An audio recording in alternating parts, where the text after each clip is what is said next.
I so wanted James to come here. We really did. We tried. It just was not going to happen. Please join me as he makes his way down the steps. And he's got a very interesting story. So tell them when you get up here how you made this, and then they'll ask some questions. The wonderful Jeff Bemis.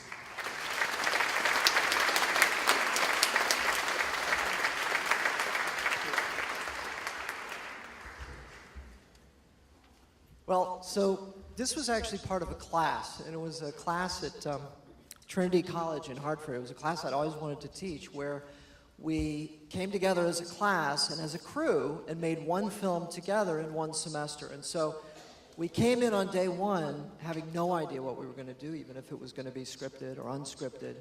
And by the end, we had a finished film, and even really a couple steps beyond. The students created some marketing materials, posters, and press kits, and it was ready to go to festivals.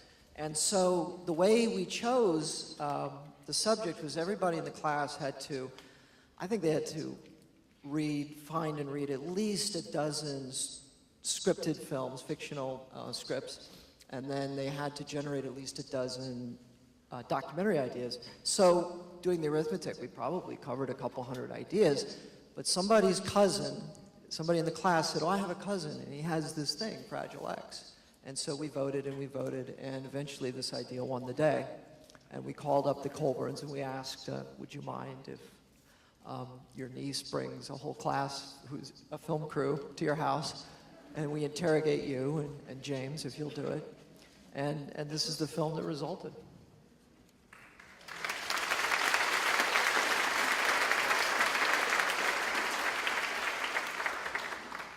So please remember, you can tweet questions to hashtag SBFF, and if you have any questions, raise your hands and speak loudly.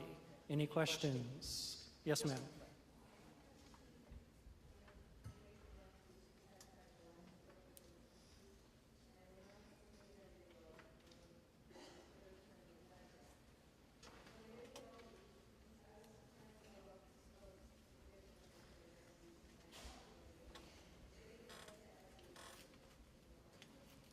So right, and they have Fragile X, you said? So the question, this woman has two nephews who have Fragile X, and she was wondering if you know, is it common that as they get older, if their ability to speak improves?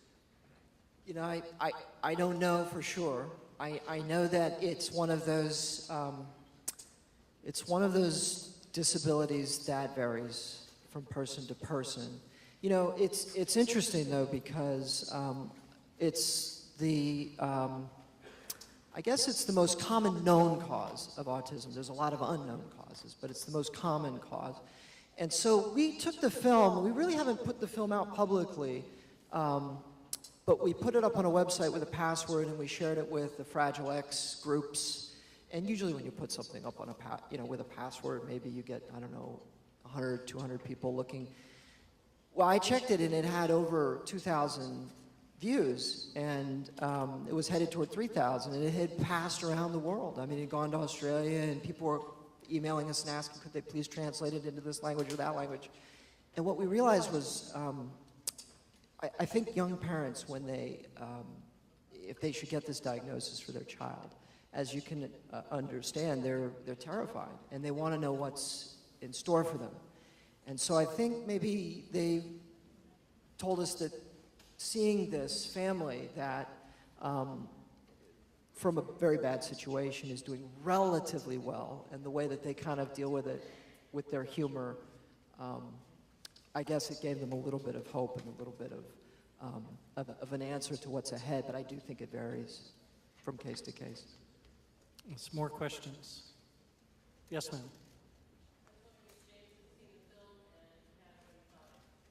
Has James seen this film, and if so, what did he think of it?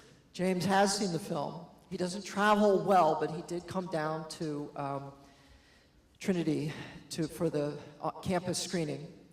And, you know, in his mind, basically, he just became the movie star he was always destined to be. And he did attend a screening in his hometown. There was a documentary film festival in his hometown. But they had to, his dad had to take him out for a walk during the film because he will actually say the lines along with, very loudly from the back, he'll narrate. And so he loves the film, and he'll talk to you about, you know, what it's like to be a movie star, too. He likes to do that. Yes, ma'am.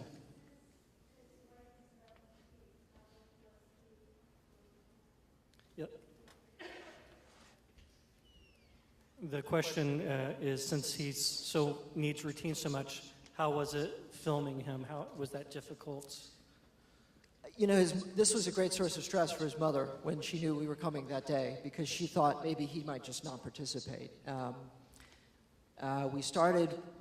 We put his mom in the chair first, and then Dad, and then what happened was, you know, we would see him walk by, and he would kind of look at what we were doing, and then he'd walk by a little more slowly and look a little longer, and then pretty soon after, I guess it was probably 2 or 3 hours that we'd been there working, he'd met some of the students a little bit, and he decided he was ready to sit down in the chair and talk to us. And he did great. I mean, he is naturally funny. He's just one of the funniest people I've ever been in the room with.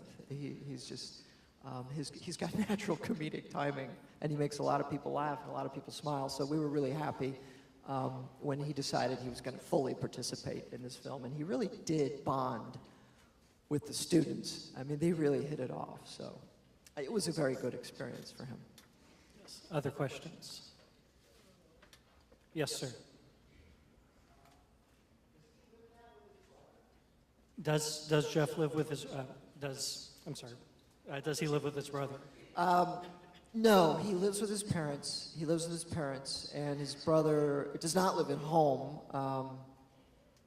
But, you know, as is kind of hinted in the film, you know, they have plans and arrangements for that day when his brother will have charge of him.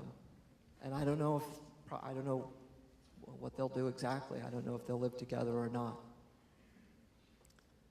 Yes. Yes, sir.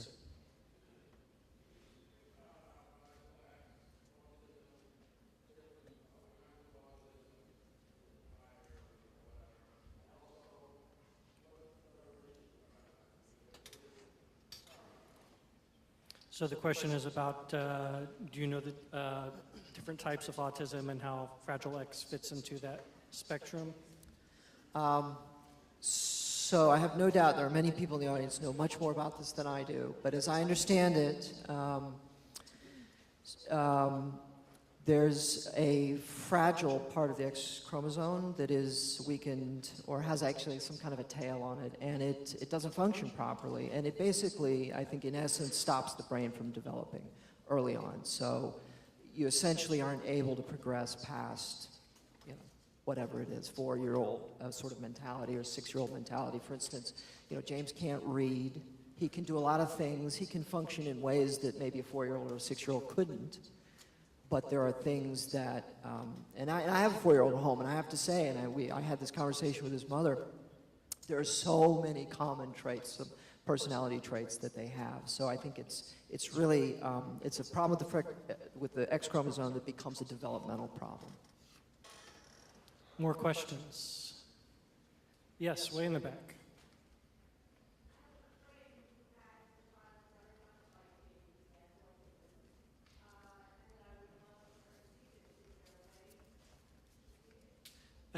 How can other people see this film?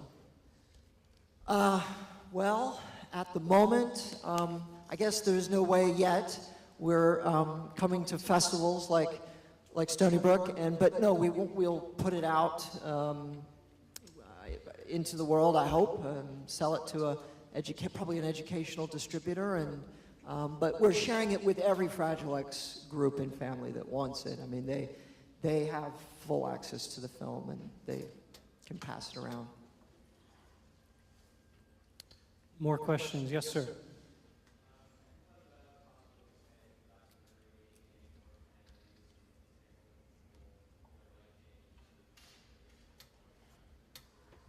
Have you thought about expanding this and including more families with children with this syndrome?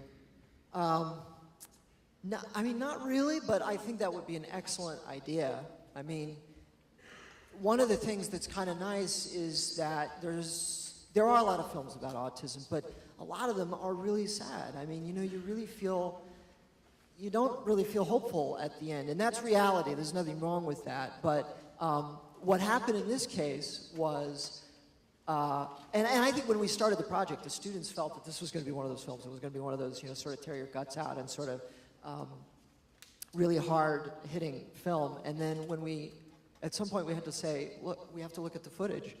This film is funny, you know. James is funny. His family has a sense of humor, and so maybe that's what made it a little bit unusual for this topic. And I think it would be a fantastic idea to maybe take this idea of a hopeful portrayal, because people need it. They certainly need it. People who have this in their lives. Just a few more questions. I believe there was another question over here. Yes, sir. The question is, you're asking where the town is that he lives? The town is Newburyport, Massachusetts, yes. So it's on the coast. It's up there.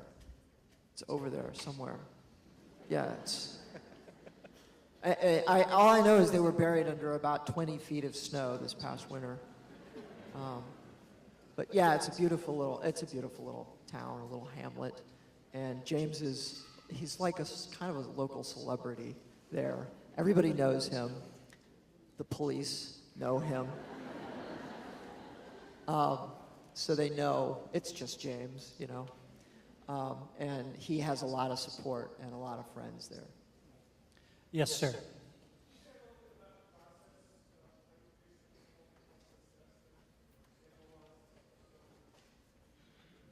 The question is about what is the process you produce this film with this course over the year? So it was a lot to do in a semester.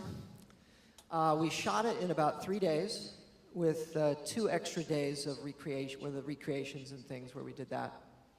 Basically, we made the class the crew, and everybody when we were shooting had a specific job, and then they got to trade off once.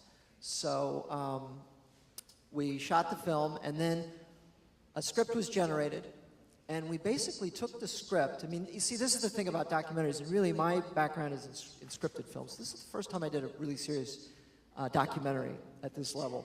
And so, of course, the difference is the process is reversed. You know, in the scripted world, we write a script, and we go out and we shoot what's on the page.